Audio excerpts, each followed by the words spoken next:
আমার দেখা এরকম কোনো বাঙালি ঘর নেই যেই ঘরে মাঝে মধ্যে সকালবেলা ফুলকো লুচি তার সাথে কালো জিরে কাঁচা লঙ্কা ফোড়নে আলুর তরকারি রান্না হয় না।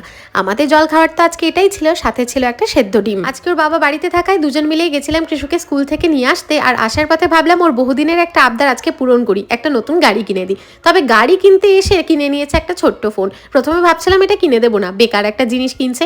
তারপর ভাবলাম বাচ্চা মন, ও কি এত ভালো মন্দ বোঝে, এটা পেয়েই যখন খুশি হচ্ছে তাহলে এটাই কিনে দিই। ওই ফোন নিয়েই খেলতে খেলতে খাওয়া দাওয়া সেরে ঘুমিয়ে পড়েছে। আমিও তারপর স্নান সেরে সামান্য সেলফ কেয়ার করে নিচ্ছি। এরই মধ্যে এক কাণ্ড ঘটে গেছে। এক প্যাকেট বেগুন সোফার পেছনে খুঁজে পেয়েছি, বুঝতেই পারছো কার কাণ্ড ছিল।